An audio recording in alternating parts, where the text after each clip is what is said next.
Champions ট্ৰফিত পাকিস্তানে ভাৰতীয় দলৰ হাতত পৰাজয় বৰণ কৰিছিল আৰু পাকিস্তান দলৰ এই পৰাজয়ৰ মূলতেই আছিলে বিৰাট কোহলিৰ অনবদ্য শতকীয় ইনিংছ।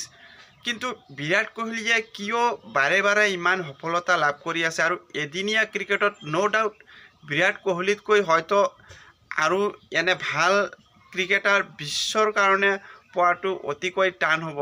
বিৰাট কোহলি এটাৰ পিছত আন এটা সফলতা লাভ কৰি আছে এদিনীয়া ক্ৰিকেটত। কোহলি যেন যিফালে গৈছে সফলতা কোহলিৰ পিছে পিছে দৌৰি আছে আৰু কোহলি কোনো সফলতাৰ পিছে দৌৰাব লগা হোৱা নাই। এতিয়া যেন সফলতা নিজে নিজে আহি কোহলিক লগ ধৰি আছে।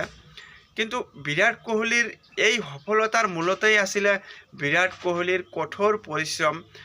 যদি পাকিস্তানৰ বিৰুদ্ধে হ'বলগীয়া মেচখনৰ পূৰ্বে ভাৰতীয় দলৰ যি প্ৰেক্টিচ ছেশ্যন আছিলে, সেই প্ৰেক্টিচ ছেশ্যনত টীম যেতিয়া আহিছিলে টীমৰ সকলো খেলুৱৈতকৈ 1.5 ঘণ্টা আগতে আহিছিলে বিৰাট কোহলি আৰু টীমৰ সকলো সদস্যক এৰি 1.5 ঘণ্টা আগত আহি কোহলিয়ে প্ৰেক্টিচ কৰিছিলে যে ডাঙৰ মেচখনত কি ধৰণে ৰান কৰিব বা এই মেচৰ পূৰ্বে নিজকে কি ধৰণে সাজু কৰিব, তাৰ বাবে এজ এ ছিনিয়ৰ খেলুৱৈ হিচাপে 1.5 ঘণ্টা সকলো খেলুৱৈতকৈ আগত আহি এই কঠোৰ পৰিশ্ৰম কৰিছিল বিৰাট কোহলি আৰু কঠোৰ পৰিশ্ৰমৰ ফল লাভ কৰিছিলে। আৰু কোহলিৰ এই কঠোৰ পৰিশ্ৰমৰ ফলতেই সকলো ভাৰতবাসী সকলো ক্ৰিকেট ফেন্সে জয়ৰ যি এটা আনন্দ, সেই আনন্দ উপভোগ কৰিবলৈ পাইছিলে।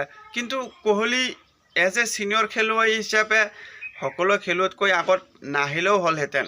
কিন্তু তথাপিও কোহলি জানে যে নিজৰ যি দায়িত্ব আৰু ডাঙৰ মেচত নিজকে কি ধৰণে সাজু কৰিব লাগিব, সেইকাৰণে বিৰাট কোহলিয়ে 1.5 ঘণ্টা পূৰ্বেই নিজৰ যি অনুশীলন চলাইছিল আৰু এই কঠোৰ পৰিশ্ৰমৰ ফল বিৰাট কোহলিয়ে লাভ কৰিলে। ইয়াৰ পৰাই অনুমান কৰিব পৰা যায় যে লক্ষ্য যদি স্থিৰ থাকে আৰু সেই লক্ষ্য যদি আপুনি স্থিৰ কৰি লৈ পেলাই কঠোৰ পৰিশ্ৰম কৰে, তেনেহ'লে সফলতা এদিন নহয় এদিন লাভ হ'বই।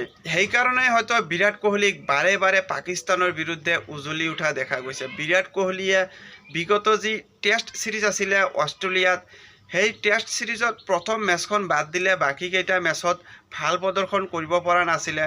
তাতকৈ গুৰুত্বপূৰ্ণ কথা হ'ল যে ইংলেণ্ডৰ বিৰুদ্ধে ঘৰুৱা পিটছত যি ODI ছিৰিজ আছিল, সেই ODI ছিৰিজতো বিৰাট কোহলিয়ে ইমান এটা ইম্পেক্ট দেখুৱাব পৰা নাছিল। আৰু সকলোৱে জানিছিল যে বিৰাট কোহলিক যদি অফ ষ্টাম্পৰ বল 4th বা 5th ষ্টাম্পত যদি বিৰাট কোহলিক বল কৰা হয়, সেয়া পেচ বলাৰেই হওক বা স্পিনাৰেই হওক, বিৰাট কোহলিৰ যে এই স্থানত দুৰ্বলতা আছে সেয়া সকলোৱে জানে।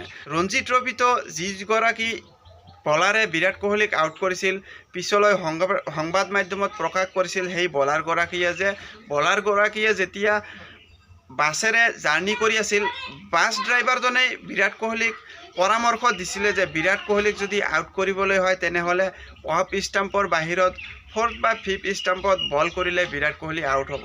আৰু কোহলিৰ সেই দুৰ্বলতা সকলোৱে জানে, কিন্তু তাৰ মাজতো কোহলিয়ে যি ধৰণে কঠোৰ পৰিশ্ৰম কৰি নিজৰ যি পুৰণি লয় সেই লয়লৈ উভতি আহিলে, সেয়া প্ৰত্যেকৰ নিজৰ নিজৰ জীৱনৰ কাৰণে কোহলিৰ এই পৰিশ্ৰম এক পৰামৰ্শ হ'ব পাৰে। তো বন্ধুসকল, এয়াই আছিলে। ভিডিঅ'খন চাই ভাল পালে লাইক আৰু ছাবস্ক্ৰাইব কৰিব। ধন্যবাদ।